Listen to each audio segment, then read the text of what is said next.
A year and a half later, after 4 semesters of college, I'm beginning to think becoming a developer, it's just a pipe dream. In 2021, I was becoming unhappy and upset what I've accomplished career wise. I didn't have a long term job. I was constantly switching, just couldn't find something that I was happy with.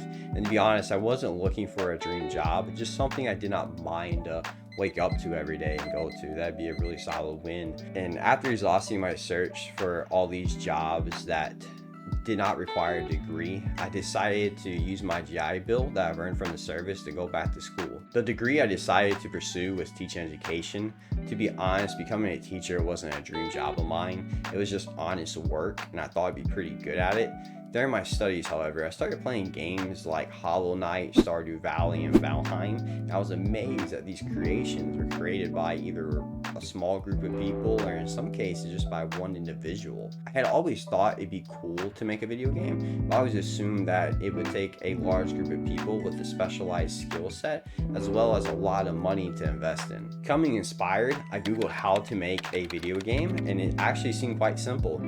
First, you just need to pick a game engine, then pick a coding language that's compatible with that game engine and follow tutorials. So I did some research. I picked Unity for my game engine, then started learning C Sharp, which it was compatible with that game engine, and then I followed my first YouTube tutorial on the YouTube Bracky channel on how to make a video game.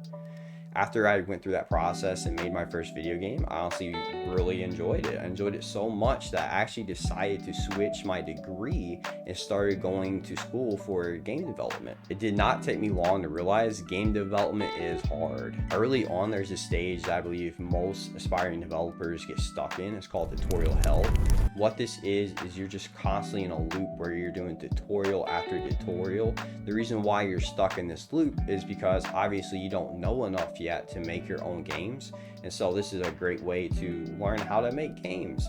But the problem is there's certain people that will get stuck in this stage of learning how to make games for literally years. Eventually they just give up and they stop trying to become a game developer. I think the most common issue of why people get stuck in this stage is because they're either just not retaining the knowledge that they're learning, or they just lack the confidence to go ahead and make that dive and start learning how to make video games on their own, just because they're not feeling like they have the ability or enough knowledge to be able to do so yet. At a certain point, you'll need to break this cycle and start working on games on your own, and this part can be pretty intimidating.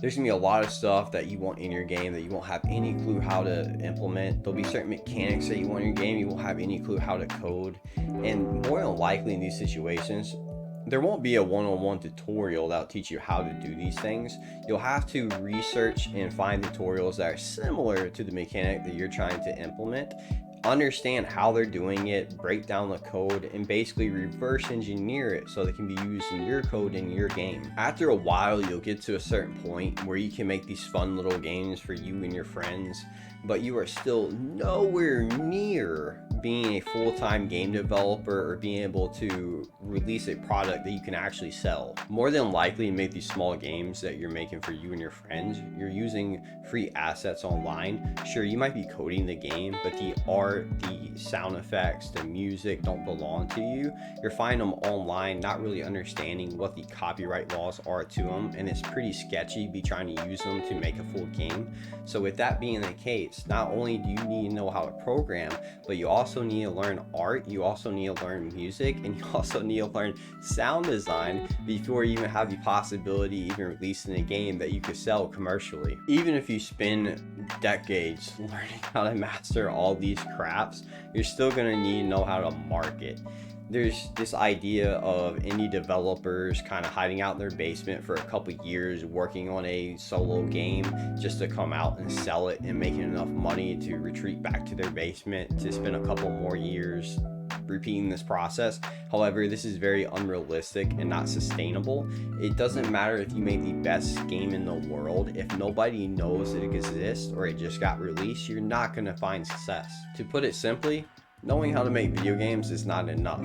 So how can you succeed as an indie developer? Firstly, just because you are an indie developer doesn't mean you have to do this alone. You do need to specialize in a particular skill, whether it be programming, art, or sound design. However, you can't find other people that can make up for your flaws, and together you guys can make a great game. My word of advice, if you are working with people on a game that you do plan on sell, or even has the possibility of selling it in the future after you finish, make sure that you work out how you want to split the profits early on to avoid issues later. Secondly, don't solely rely on game sales to make money as a developer.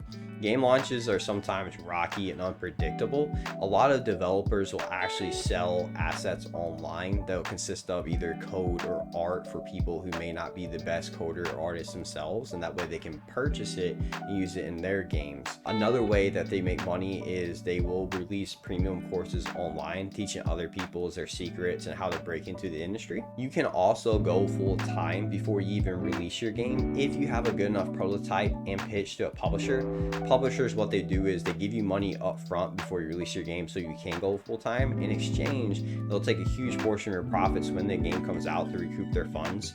One of the good things about publisher is because they do have a stake in it, most publishers will actually help you out with marketing and also porting your games over to other platforms. That way you can increase sales. It is never too early to start marketing. It's a good idea to start up a YouTube channel if you're trying to become an indie developer. That way you can grow an audience alongside with you while you're trying to learn. A great thing about the audience is they'll support you while you're trying to either become a game developer or while you're designing your game that you're actually wanting to commercially release. A good thing about audiences too is potentially they could be possible sales when you release the game because they're wanting to support you in your studio. This is why I'm starting up my YouTube channel. I'm wanting to share my experiences as I go through becoming a game developer. I will also want to inspire others that are trying to be a game developer, as well as to entertain people who may not be wanting to be a game developer themselves, but are curious about the industry. This video has been an honest reflection of what I've been feeling lately. Although I cannot guarantee you that I will make it as an indie developer, it is a dream of mine, and I'm working really hard to turn my dream into a reality. I really appreciate you guys watching until the end. Do subscribe, that way you can be notified when there's upcoming content. I really want to encourage anyone who has a dream to take action, no matter what that dream is, because a dream without action is just a wish.